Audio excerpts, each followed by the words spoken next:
Joining me at the India Unlimited Hackathon on Smart Cities here from Stockholm is Indian Transport Minister Mr. Nitin Gadkari. Thank you so much for Thank you. joining us on First Post.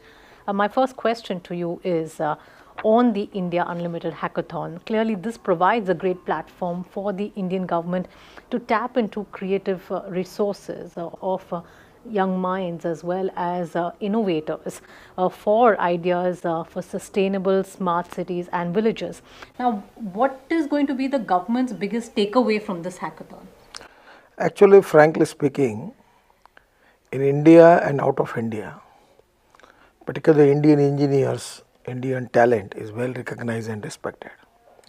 And the first time the decision taken by the government was the smart cities. We need a lot of innovation, we need new vision, and we need cost effective technology.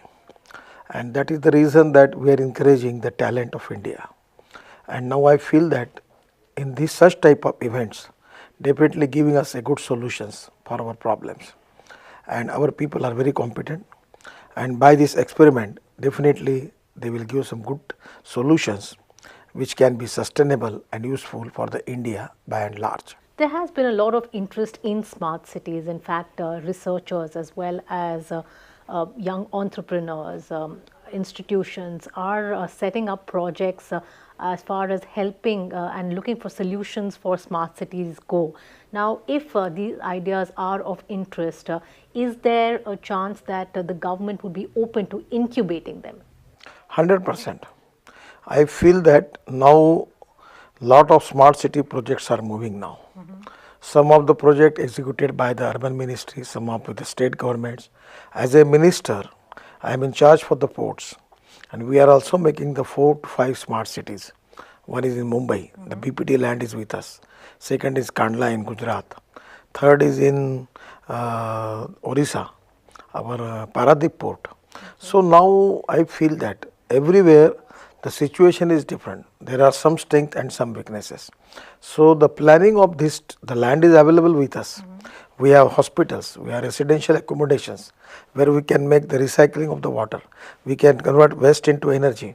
We can make the green power there. We can make the special transport system. So there are a lot of ideas. We can make some good gardens. Even for the most important thing in the every country, the ethics, economy, ecology and environment.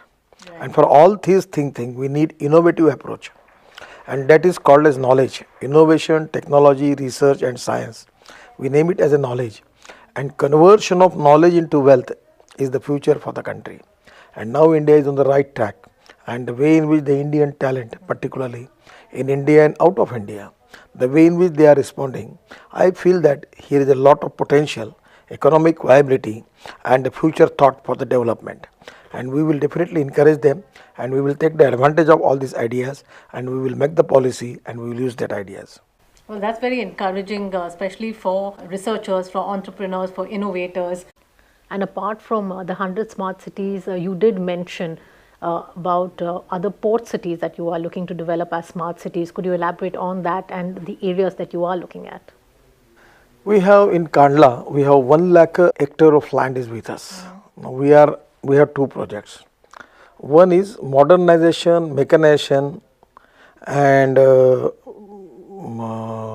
we are making the new infrastructure, port road connectivity, port rail connectivity. So now the plan is for 4 lakh crores. And there is another plan of 12 lakh crores where we are making 14 industrial clusters. We are creating automobile cluster, petroleum cluster, steel cluster, wooden cluster, and where we are planning for giving employment to the lakhs of people. Okay. So we need residential accommodations, right. A sustainable housing for that, with water, power and everything, gardens, all the utilities and all type of essential things which we need for the city. We need to plan. And when the people are getting their employment, it is they have capability to can purchase the house. So by purchasing house, we can create again employment for the other people. So this is the way which we can develop the smart city. Now in India, what is the problem? We have 5 metro cities. Right. Their population is more than 1 crore. Yes. But now the way in which the metro cities are increased, it is not good for the country. So we have to find out the solution for decentralization of development. Right. Not only the city, but we have to develop the smart villages, and where there will be decentralization of the surplus, decentralization of progress and development, and everyone don't need to come to Bangalore, Calcutta, Mumbai or Chennai. Otherwise, their problems are really crucial problems which is very difficult to handle. Right. So my feeling is we can develop thousands of smart cities in the country and lakhs of smart villages, by which we can give a good socio-economic development and good vision of development for the country. So that leads me to my next question. If India and Indian cities need to borrow a leaf out of Sweden's transport system and look at urban transportation as an integrated entity, what are the key changes that we need to make at the ground level? 20 days before I was in London. Now we are signing the agreement with the London Transport Authority. Right. And there is the integrated approach for the transport. Now in India we have aviation, where it is increased by 22%. We have got railway, where there is a lot of development in railway. Then we are making roads, making national highway from 96,000 kilometer to 2 lakh kilometer. Right. Then we are making motorways. And now our idea is we can make cycle track. Right. We want to encourage public transport on electricity. And that is the idea, that we want to the sky bus, Matrino, cable car, funicular railway, this type of system on electric, because we are now electric surplus. So that is the reason the electric is very cheaper in India, and we are importing the petrol, diesel, crude oil of 7 lakh crores. Right. So the cost effective, import substitute, pollution free, indigenous, and creating more employment. That is our motto behind it. And that is the reason that we are planning on that. Inland waterways will be a great game changer. We are converting 20,000 kilometer of river length into waterways. Okay. And it is very cheaper. It is the cost of the road, 10% cost is only with the waterways. We did hear that last year the Surface Transport Ministry had sought a proposal from Sweden to build an electric highway. Now, has there been any movement on this, and if so, which area would the pilot project be at? Yes, we are now planning. I am a Minister for National Highway. We are making an express highway where we can make an electric system like a railway, and there will be truck, buses, double-decker buses on electric. So And that is the idea. Would that be where would the Today, pilot project be and how long today I have discussed with Scania management, and I offer them that if you are interested, we are ready to sign the agreement for that, Okay. and we will do it. Okay. So, and what area, what would we say the first city or the first area that Still, that is not finalized, but India got a huge potential for that. True. Huge potential. True. But any particular areas you all are looking at, say 3 or 4 that you all have shortlisted? It's still not shortlisted, but we can make it in a different part of the country. Okay.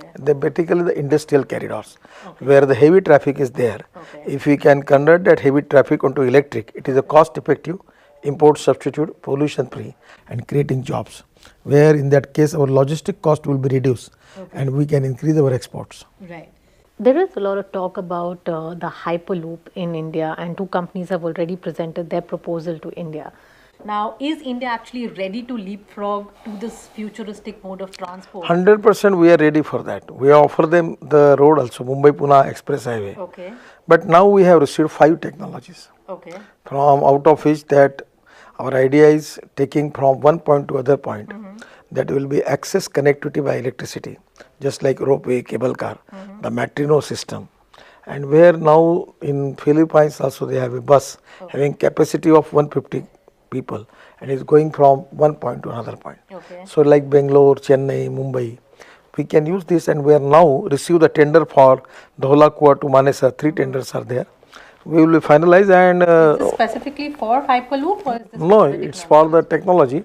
But Hyperloop also, we are encourage them if they are ready to coming to India. We will definitely give them opportunity for that. All right. So we will have to wind it up here. Thank you so much, Transport Minister, for joining us here in Stockholm, and hope you have a good trip. Thank you. This is Rupali Mehra for First Post.